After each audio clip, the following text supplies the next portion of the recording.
331 Sanctification in the Apostolate. Presence of God, give me light, O God, that I may recognize the graces you have prepared for me to lead me to sanctity. Help me to correspond with them. Meditation 1. It is the saints who are the most efficient apostles. Must we then be saints before devoting ourselves to the apostolate? Theoretically, this is the ideal, but in practice, it is impossible. To think that the formative years, those spent in the seminary or novitiate, for example, suffice to make us saints is a misconception. It is equally wrong to exempt ourselves from apostolic work when charity or our duty imposes it on us under the pretext that we have not yet arrived at sanctity. We must therefore conclude that when the period allotted exclusively to preparation is over, we must combine our own personal efforts toward sanctity with the exercise of the active apostolate. In other words, apostles must sanctify themselves in the apostolate, and by means of it. To sanctify yourself in view of and by means of the apostolate, these should be the marching orders of a diocesan priest. We would be giving the light to the Church, to the life of Jesus, and the lives of all the saints, if we said that the exterior apostolate is incompatible with personal sanctity. These words, spoken by the servant of God, Don Papi, to priests, are equally true for all apostles, cleric or lay, religious or secular. Every apostle should be convinced that precisely in his own field of labor, and nowhere else, will he find all the graces necessary to sanctify himself, to obtain intimate union with God. When a person gives himself to the apostolate, not by his own choice, nor because of a natural attraction for activity, but solely in answer to a call from God, he can be certain that, since God has willed him to engage in the apostolate, and as he also wills him to be a saint, that the apostolate will provide him with the means to become one. God cannot condemn to mediocrity one who, in order to do his will, and out of love for him, is burdened with apostolic labors and responsibilities. No, brethren, Don Papi continues, the active life is not a night in which the light of the ideal is extinguished. If so many apostles have lost their light, you should not lose confidence, but humble yourselves profoundly, because of your weakness, and then more abundant grace will surely bring you success. Do you not know that difficulties and obstacles are sometimes transformed into helps, under the wonderful action of grace, and may contribute greatly to good? Curtasum, you can say with St. Paul, I am certain that no creature in the world has the power to draw me away from the road to sanctity. In the measure that an apostle is docile and faithful to grace, God will purify him, refine him, and sanctify him, precisely by means of his apostolic labors. 2.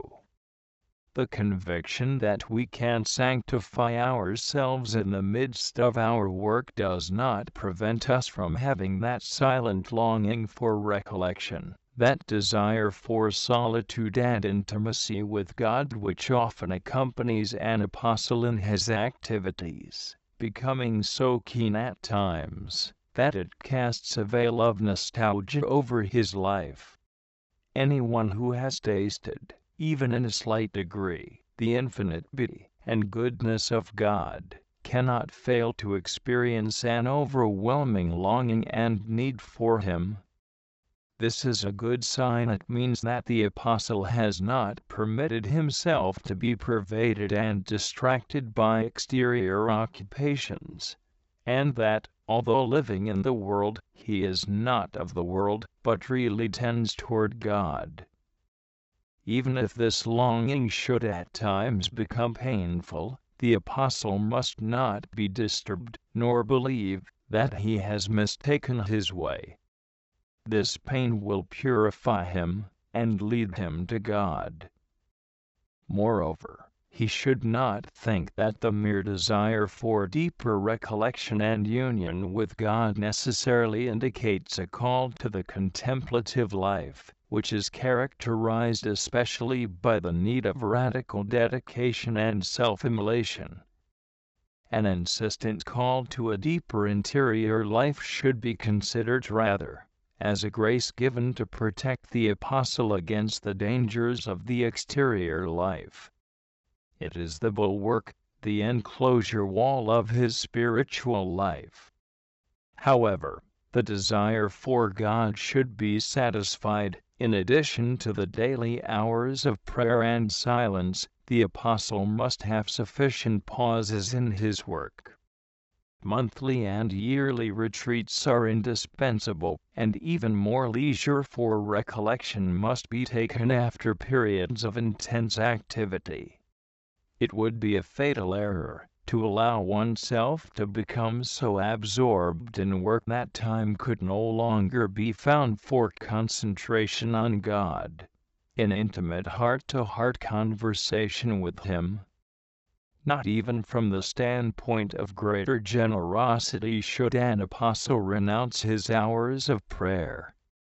But at the same time, he must go to his work calmly and confidently, ever mindful of the fact that, until he has attained to full maturity in the spiritual life, he will not be able to escape the conflict between action and contemplation, action which tries to draw him away from contemplation, and contemplation which would like to prolong itself beyond the appointed time. He must make every effort to maintain an equilibrium, avoiding both extremes, and unifying his life by means of love. Before the conflict is settled in perfect harmony, a long road must be traversed, where it is absolutely necessary to give oneself to activity with great prudence, and to be very faithful to prayer, being careful not to allow the time allotted for it to be encroached upon. O my God, how few saintly apostles there are! How rare are your real friends! O Lord, I am on fire with longing for the coming of your kingdom in the souls of apostles. I am on fire, but I am so poor that I shall be consumed before this kingdom comes. O Lord, make me a holy apostle, because a saint can accomplish more with one word than an ordinary worker can with a whole series of speeches. Without sanctity, I am like sounding brass, or a tinkling cymbal, and you, O God, speak only through the mouths of the saints. Give me sanctity then, as it alone can enlighten minds, move hearts, and renew them.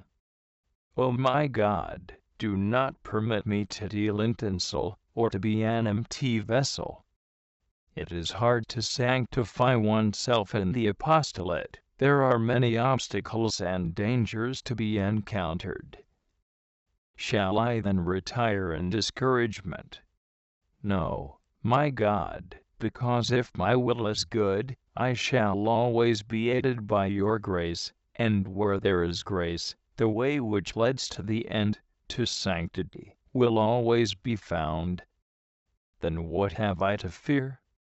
Your grace is with me, you yourself are with me and in me, and if you, O God, enter the battle with me, what can I call an obstacle?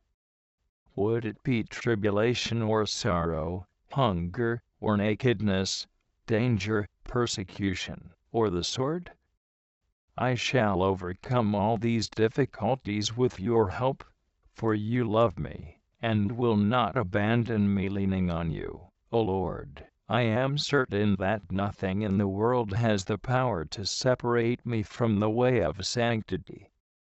I am certain because you want apostles to be saints, because you are infinitely good, infinitely powerful, and faithful to your promises, and because you are infinitely merciful, Don Papi.